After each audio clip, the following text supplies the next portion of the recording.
Assalamualaikum warahmatullahi wabarakatuh.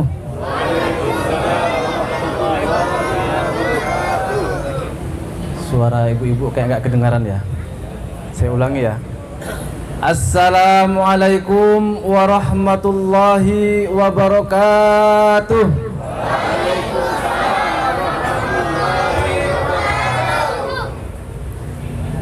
Alhamdulillah. Alhamdulillahirrahmanil musta'an alladzi la yahullu fil makan wa la yamurru alaihi zaman wa huwal an ala ma alaihi kan. Allahumma salli wa sallim ala sayyidi waladil adnan wa ala alihi wa sahbihi wa man tabi'ahu ila akhiriz zaman. Qala Allah ta'ala fi kitabihil karim, a'udzu billahi minasyaitonir rajim. Laqad ja'akum rasulun min anfusikum azizun 'alaihi ma 'anittum harisun 'alaikum bil mu'minina raufur rahim. Fa in tawallaw faqul hasbiyallahu la ilaha illa huwa 'alaihi tawakkaltu wa huwa rabbul arsyil 'azim. Al-ayah. Amma ba'd. Yang kami hormati, yang kami muliakan, para alim ulama, para asatidzah, para habaib, para sesepuh, segenap hadirin yang hadir dari DPRD Kota Singkawang, wabil khusus kepada Sohibul Hajah, tuan rumah Bapak Nur Hayatullah yang sedang berbahagia beserta keluarga.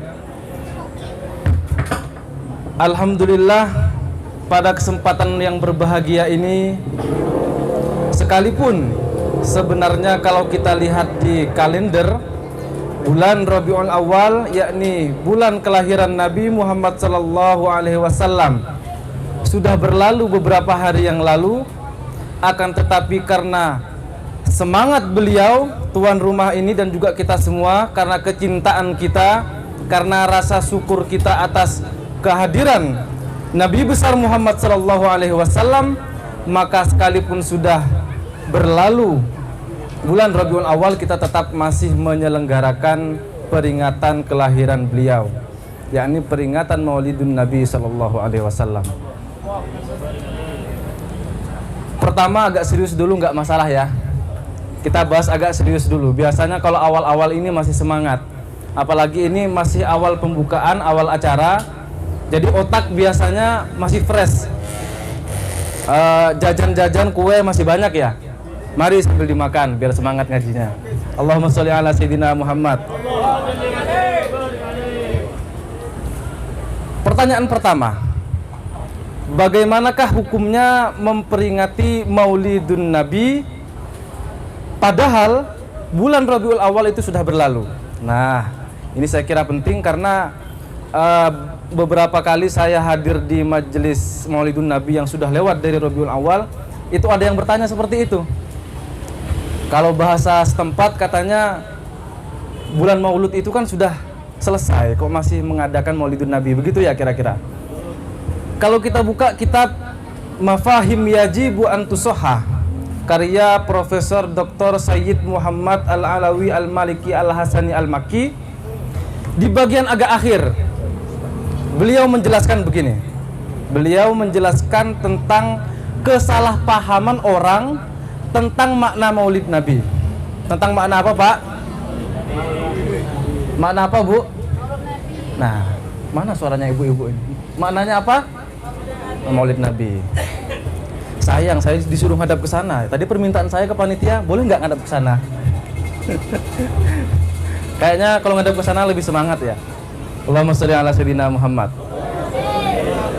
Beliau menjelaskan bahwa Maulid Nabi itu sebenarnya bukan ibadah.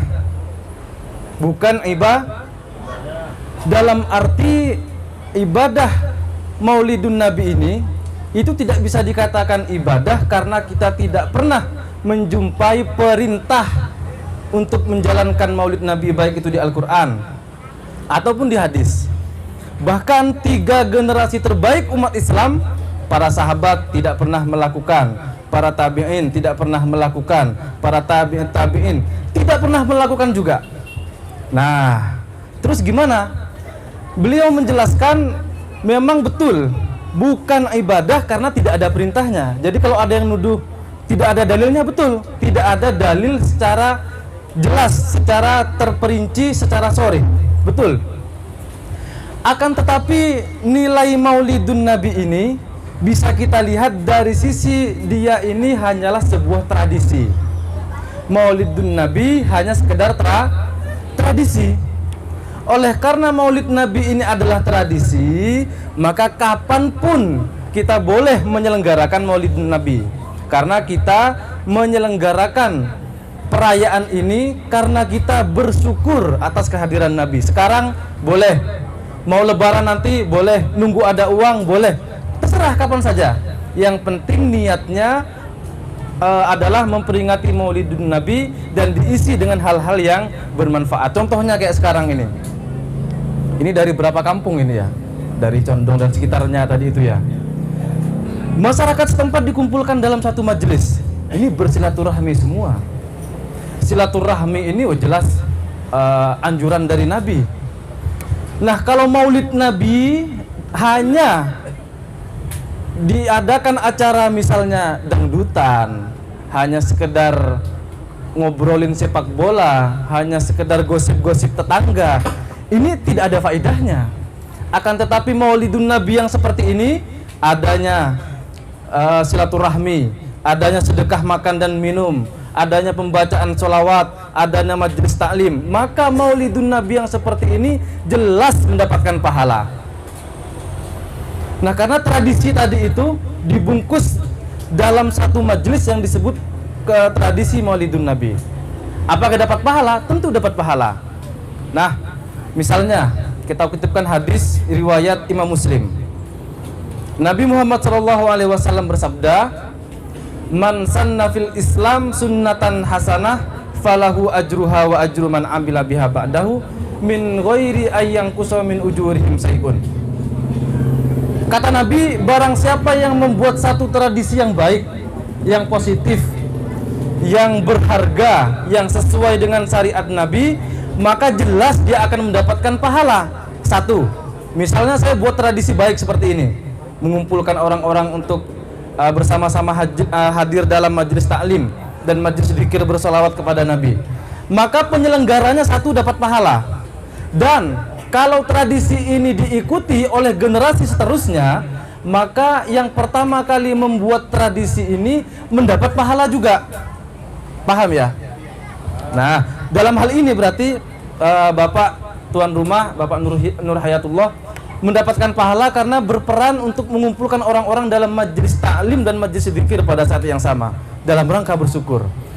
Kalau ini diteruskan, maka tidak hanya kita sebagai penyelenggara yang mendapatkan pahala, tapi juga orang yang menyelenggarakan setelahnya juga mendapatkan pahala tanpa dikurangi sedikit pun nilai pahalanya tersebut.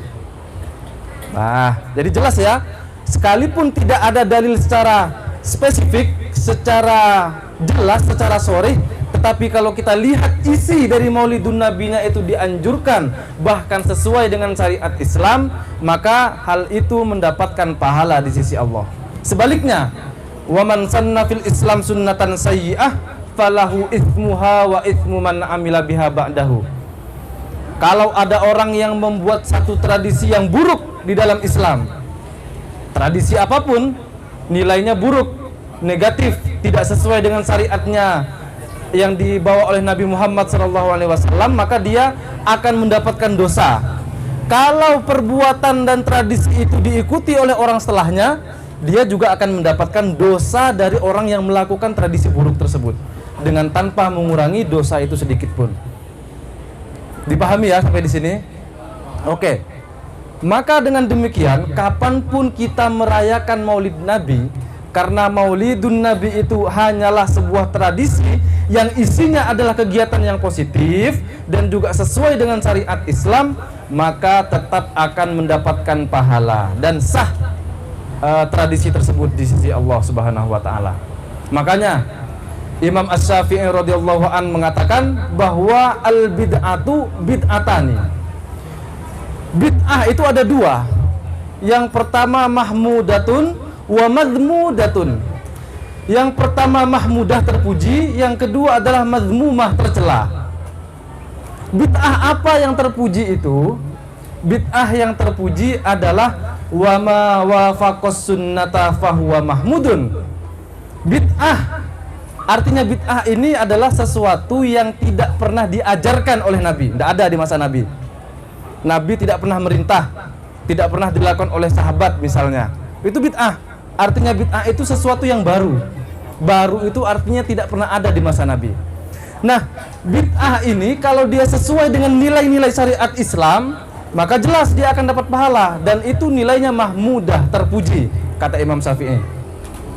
Sebaliknya, wa ma khalafaha fahuwa madhmumun. Yang menyelingkuhi, kok menyelingkuhi ya, yang menyalahi syariat, maka jelas dia akan mendapatkan dosa di sisi Allah Subhanahu wa taala.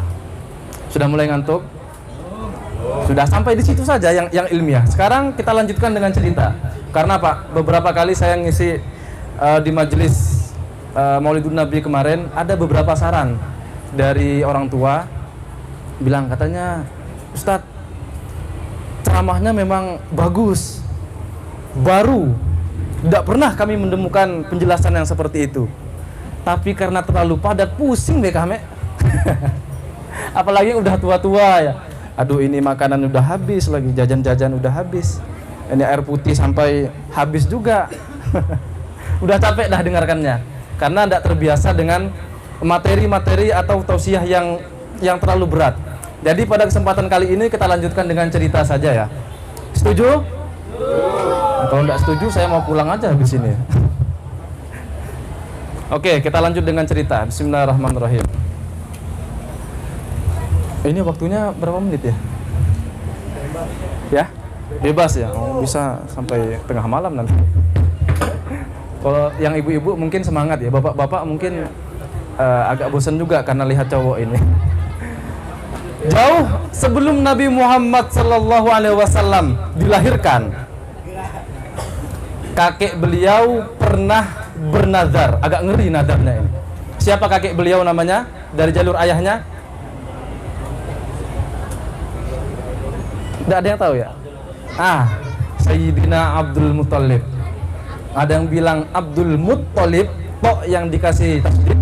Ada yang bilang Abdul Muttalib. Nah, itu hanya ikhtilaf. Tapi masyhur disebut Abdul Muttalib, toknya yang dikasih tasdid. Beliau pernah bernazar. Kata beliau, "Lau wulidali asra abna, la nahartu ahadan minhum." Wah, ngeri nazarnya ini. Seandainya nanti saya ini dilahirkan untukku 10 anak, artinya kalau nanti saya punya 10 anak, maka saya bernazar akan menyembelih salah satu anak saya tersebut.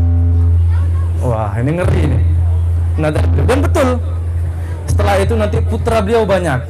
Lahirlah Harith, Uqail, Abu Lahab, itu masih pamannya Nabi.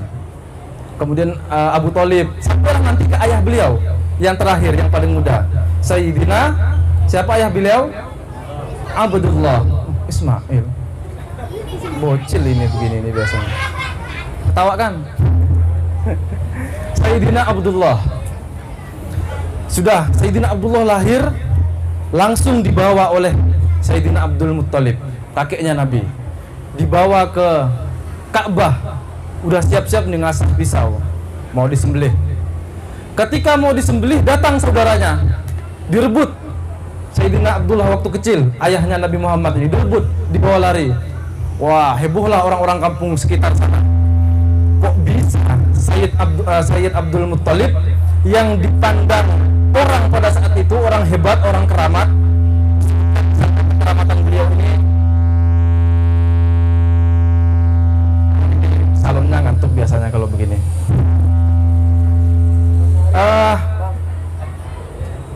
Beliau,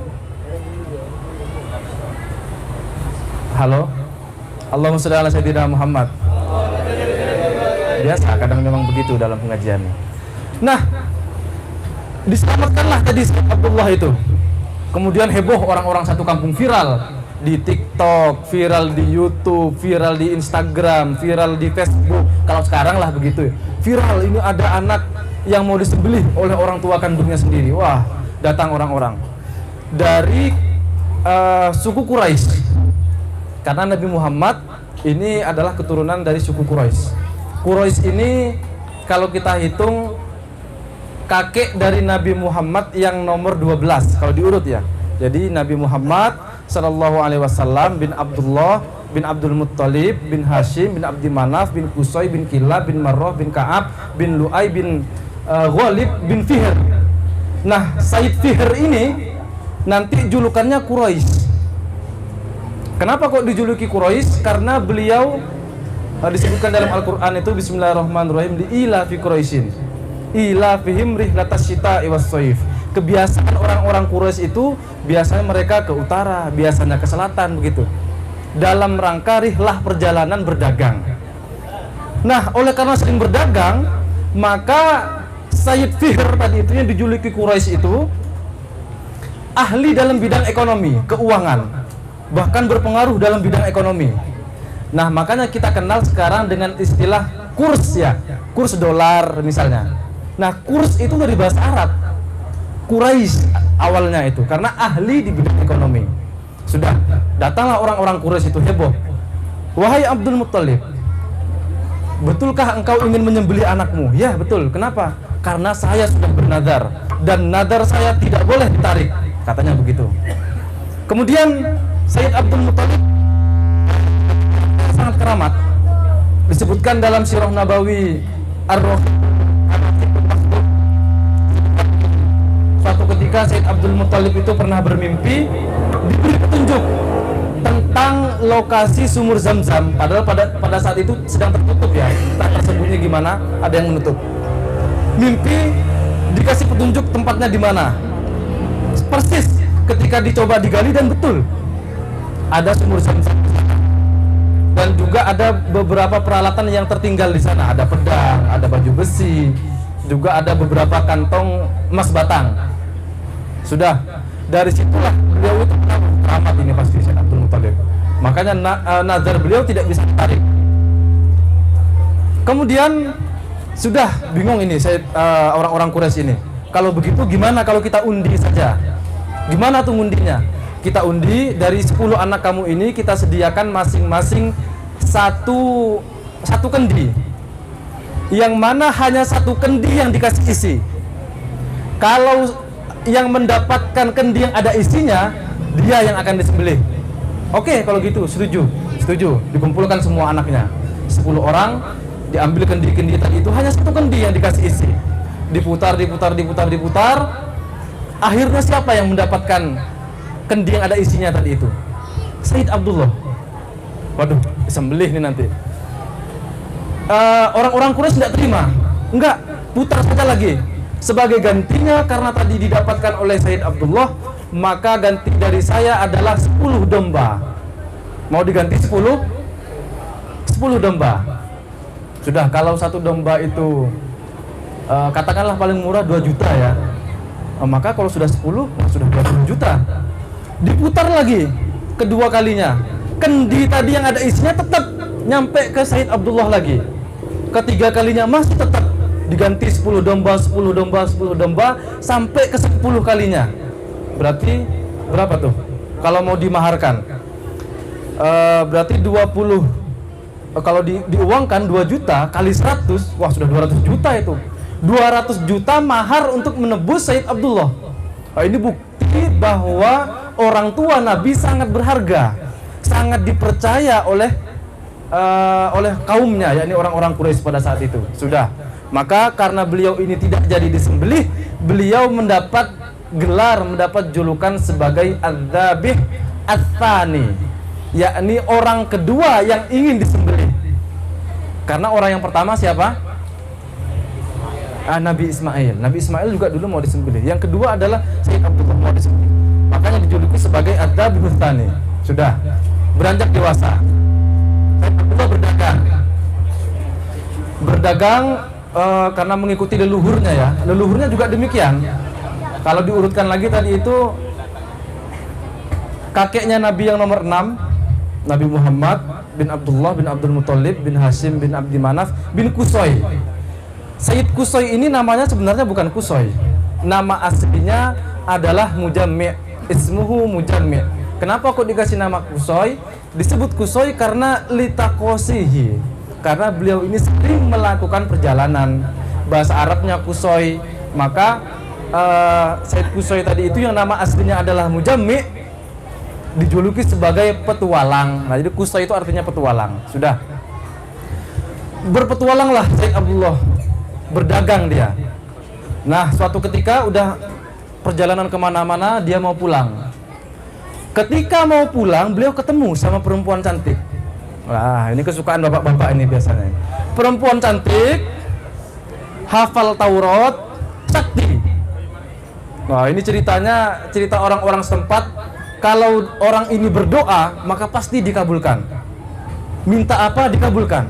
Wah, ini saking saktinya orang ini, si perempuan ini. Si perempuan tadi itu tertarik dengan Sayyid Abdullah. Diajaklah ke rumahnya, dikasih jamuan-jamuan. Kemudian dirayu Sayyid Abdullah. Wahai Tuan, bolehkah saya menikahi kamu? Waduh, bingung Sayyid Abdullah. Wah, kalau bapak-bapak orang condong sini pasti langsung marah. Nah, dalam bahasa setempat seperti itu, yo, ayo langsung sekarang, gitu ya. Kira-kira kalau bahasa sekarang beginilah, Bang, nikahi aku karena Allah, Bang. Nah, kira-kira begitu. Minta dinikahi. Tapi Sayyid Abdullah ini karena beliau ini orang yang menjaga diri, orang yang warok, maka beliau kabur, takut dengan perempuan ini. Kabur seperti orang yang melihat hantu katanya. Kabur sampai ke rumah. Sampai di rumah sudah ada tenda kayak begini. Nah, sudah ada tenda, sudah ada salon, ada yang sholawatan, kira-kira begitulah. Sudah banyak makanan. Ternyata di rumah beliau sudah dipersiapkan acara pernikahan untuk Sayyid Abdullah. Dijodohkan beliau dengan seorang perempuan bernama Siti Aminah binti Wahab. Nah, sudah dijodohkan, sudah. Pendek cerita, menikahlah. Setelah menikah, berangkat berdagang lagi Sayyid Abdullah itu. Dagang, melakukan perjalanan lagi. Dagang di dekat rumahnya si perempuan tadi yang ngajakin nikah. Kemudian haus beliau. Cobalah minta air ke Neng yang di sana itu, barangkali masih kenal sama saya. Tok tok tok, dibukakan pintu. Kemudian pergi kamu sana. Udah enggak mau si perempuan ini. Saya Abdullah dulu yang pernah ketemu sama. Iya, saya tahu katanya. Sekarang saya udah enggak tertarik sama kamu. Loh, kenapa? Bingung Sayyid Abdullah. Dulu kayaknya kamu ngejar-ngejar saya ya. Instagram saya di follow, minta pertemanan di Facebook, kemudian subscribe YouTube saya. Kok sekarang kamu nggak mau? Iya, kata si perempuan tadi ini. Kenapa? Karena kata beliau, kata si perempuan ini, dulu saya melihat di wajahmu itu ada cahaya. Ra'aitu fi wajhika nuran katanya. Al-an, sementara sekarang ini ma ra'aitu fi wajhika. Aku sekarang tidak ngelihat cahaya itu di wajah kamu. Dhahaba anka nuruhu. Cahaya yang ada di diri kamu itu dulu ada, sekarang udah tidak ada. Rupa-rupanya si perempuan ini tadi tahu bahwa cahaya yang terpancar dari diri Sayyid Abdullah adalah cahaya kenabian. Dan disebutkan di beberapa kitab Taurat yang beliau baca itu bahwa salah satu ciri ayah dari nabi yang di akhir, nabi terakhir nanti, awal mula cahaya tersebut ada pada ayahnya. Makanya tadi diajak nikah itu, tapi tidak mau Sayyid Abdullah. Sekarang karena cahaya itu sudah tidak ada, pasti kamu sudah nikah. Iya. Maka saya sekarang sudah tidak tertarik lagi sama kamu, diusir. Bingung Sayyid Abdullah. Apa ya maksudnya? Cahaya apa ya? Kata tidak tahu. Sudah, singkat cerita, beliau berdagang, sakit, meninggal. Maka Nabi Muhammad pada saat itu sudah yatim. Bahkan saat beliau masih dalam kandungan. Nanti juga beliau ditinggal mati, ditinggal meninggal oleh ibunya Siti Aminah ketika beliau umur 6 tahun. Umur 6 tahun, Nabi Muhammad mempertanyakan ayahnya di mana. Ma, bu, bunda, ayah kemana? Kok saya tidak pernah tahu.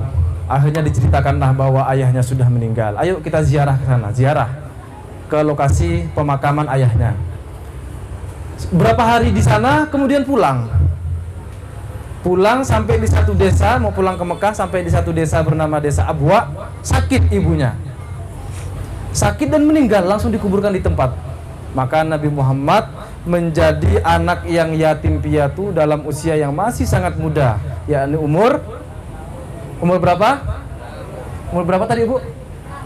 Hah? Umur 6 tahun ya. Umur 6 tahun. Sudah.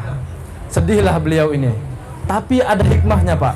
Beliau itu orang tuanya, bapak dan ibunya meninggal. Kenapa? Karena biasanya orang tua itu punya peran penting dalam mendidik keilmuan dan karakter seorang anak. Betul apa enggak?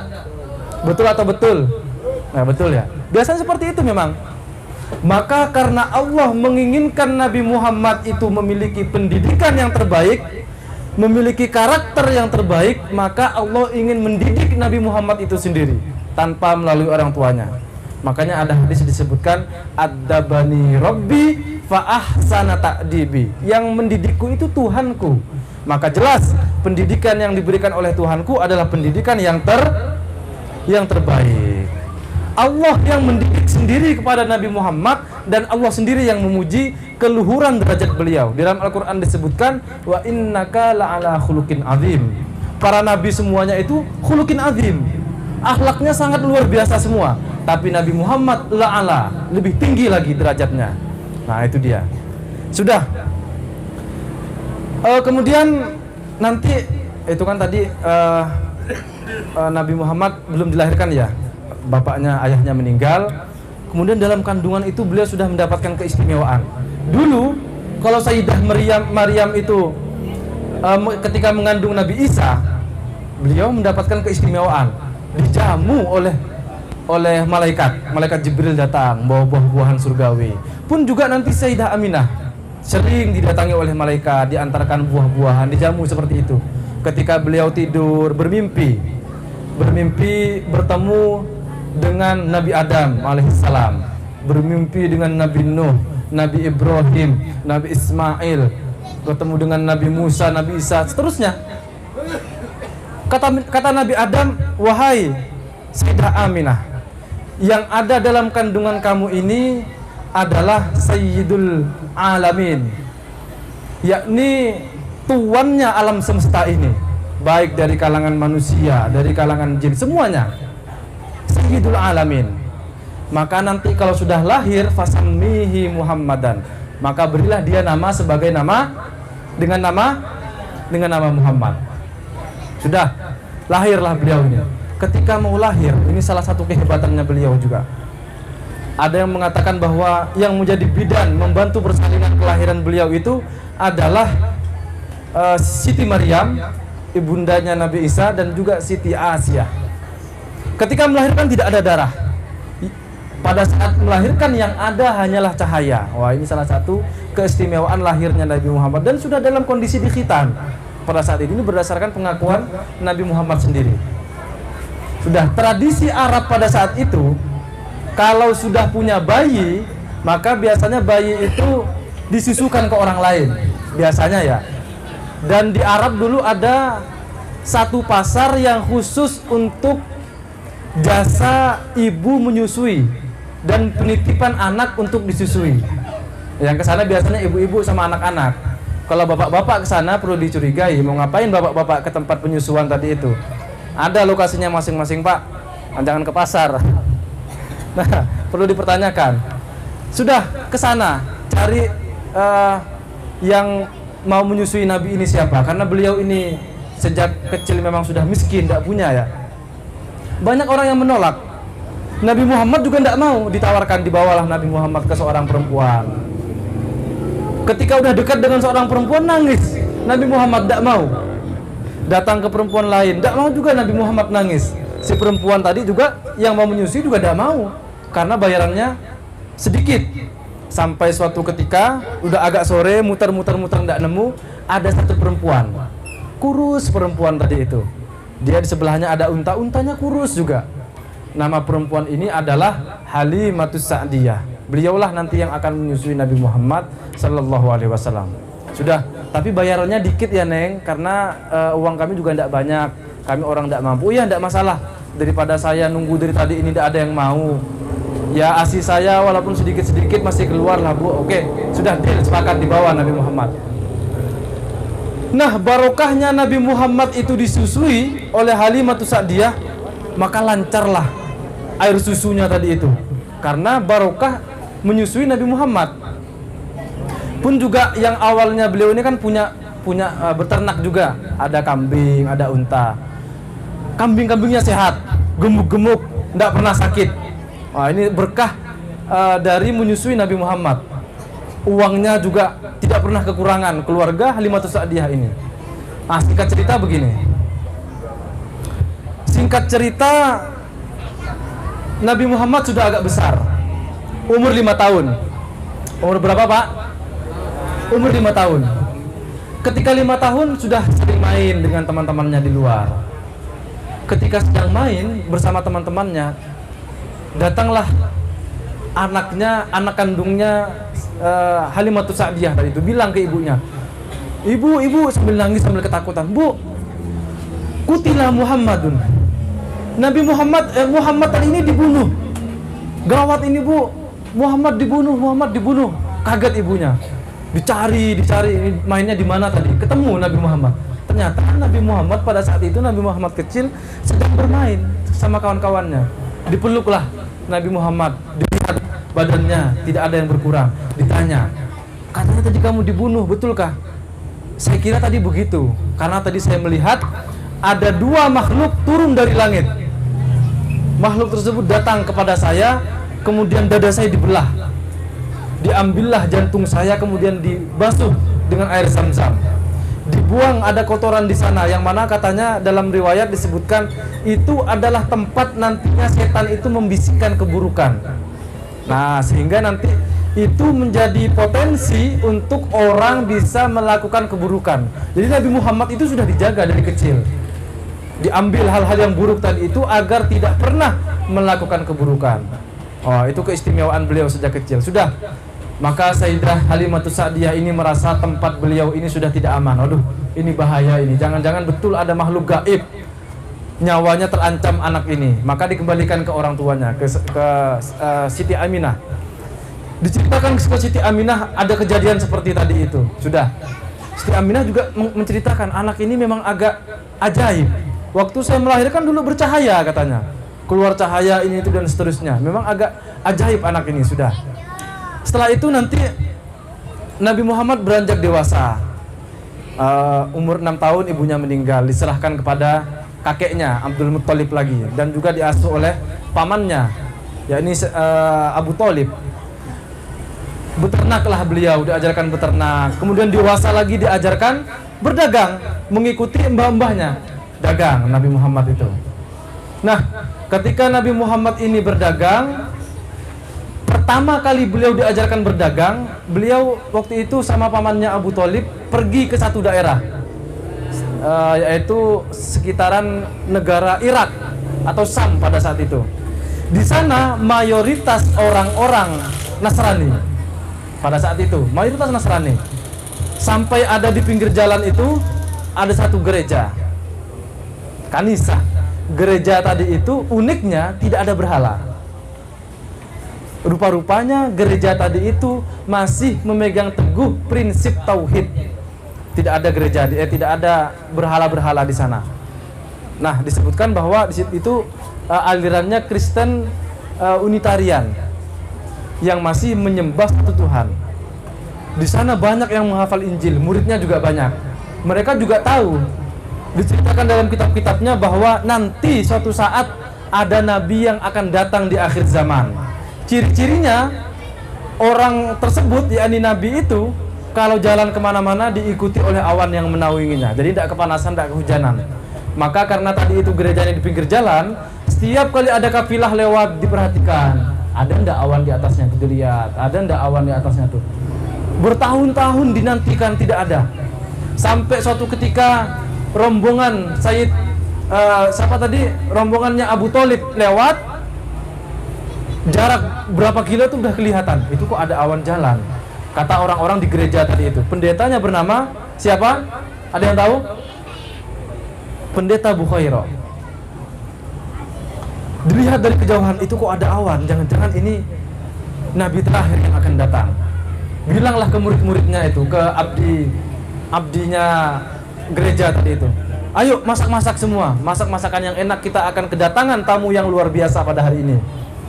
Ditunggu, datanglah rombongan tadi itu, rombongannya Abu Thalib. Datang.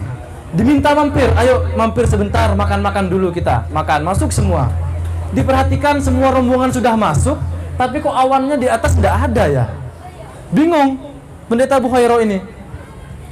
Bingung, kemudian masuk lagi ke dalam gereja, tanya, siapa di antara kalian yang merupakan ketua dari rombongan ini? Angkat tangan. Abu Thalib tadi, pamannya Nabi. Saya mau bicara sebentar Pak, tanya.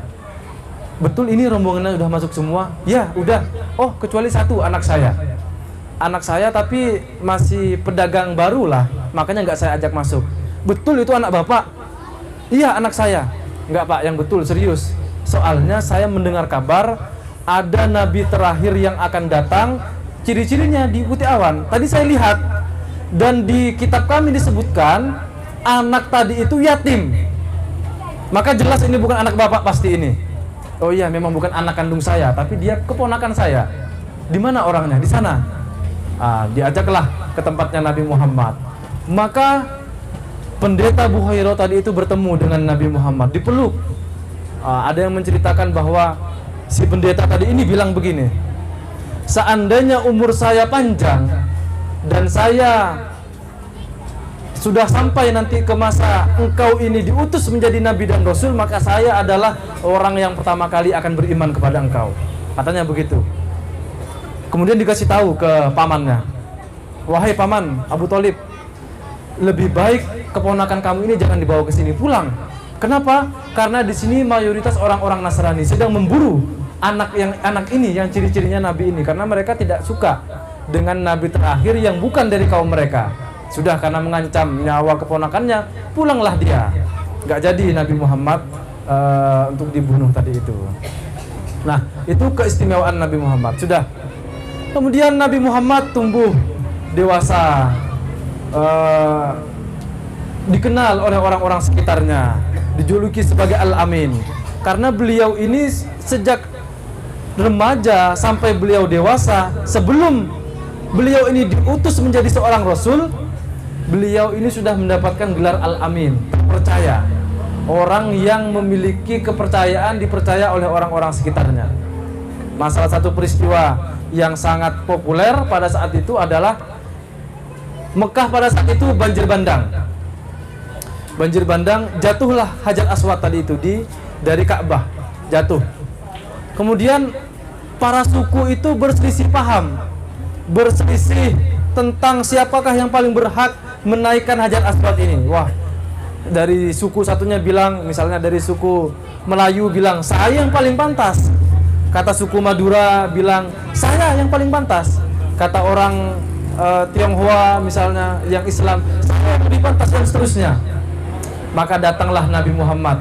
Orang-orang minta saran dari Nabi Muhammad, gimana nih saran yang terbaik. Kata beliau, coba ambil surban, taruh di bawah, kemudian Hajar Aswad tadi itu disimpan di atasnya dan diangkat bareng-bareng. Maka kalian semua layak untuk mengangkat ini. Wah, terkesanlah orang-orang pada saat itu kepada Nabi Muhammad. Wah, betul ini orang ini jenius. Saking percayanya orang-orang pada saat itu kepada Nabi Muhammad. Suatu ketika orang-orang dikumpulkan oleh Nabi. Ini awal-awal beliau diutus menjadi Nabi. Dikumpulkan di bawah bukit. Dikumpulkan, kemudian Nabi Muhammad bilang, wahai orang-orang Arab, percayakah kalian kalau misalnya saya bilang akan datang musuh dari balik bukit ini?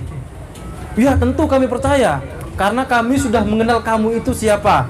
Kamu adalah orang yang terpercaya, cara berbicaranya terjaga, akhlaknya, tata keramanya juga terjaga. Maka jelas kami percaya, kata orang-orang Arab pada saat itu. Kalau saya bilang dari balik batu ini bisa lahir unta, kalian percaya enggak? Itu kan mustahil sebenarnya kan? Mustahil. Tapi orang-orang Arab bahkan hal yang mustahil pun saya percaya.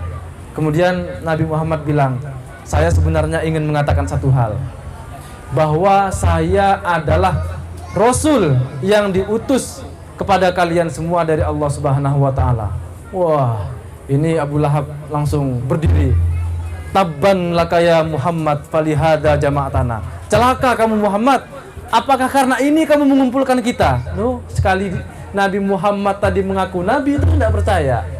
Nah, ini errornya orang-orang pada saat itu. Sebenarnya mereka ini bukan jahiliyah dalam artian bodoh dalam artian ilmu, bukan. Tapi orang-orang jahiliyah, ini perlu diketahui, orang-orang jahiliyah yang disebut jahiliyah itu bukan jahiliyah ilmunya. Mereka pada saat itu sudah kenal kebudayaan sastra. Bahasa Arabnya, kesusastraannya sudah sangat luar biasa sekali. Orang-orang Arab, mereka ini jahiliyah fil akhlak. Jahiliyah fil akhlak, bodoh dalam sisi akhlaknya. Nah, barulah nanti Nabi Muhammad innama bu'istu li utammima makarimal akhlak, untuk menyempurnakan akhlak. Udah berapa menit nih? Ada 30 menit? Lebih ya? Lanjut apa sudah? Oh, sudah. Aduh, gimana nih? Permintaannya disudahi. Oke, sedikit lagi ya. Nabi Muhammad ini, saking agungnya beliau, Allah tidak pernah memanggil beliau langsung dengan namanya. Maka kita sebagai umatnya sebenarnya tidak layak memanggil Nabi Muhammad dengan Muhammad bersabda dalam hadis. Tidak layak seperti itu. Orang yang begitu itu no have akhlak. Tidak punya akhlak yang begitu-begitu itu. Kurang etikanya, ya tidak salah, cuman kurang etikanya. Kenapa? Karena Allah sendiri tidak pernah memanggil Nabi Muhammad dengan langsung namanya. Nama Ahmad di Al-Quran disebutkan 1 kali, Muhammad disebutkan 4 kali di dalam Al-Quran. Tetapi tidak pernah Allah itu menyebut Muhammad dengan namanya langsung. Kalau Allah itu memanggil Muhammad, pasti akan diikuti dengan gelarnya. Misalnya di Al-Quran, Bismillahirrahmanirrahim, seperti ayat yang dibacakan tadi itu.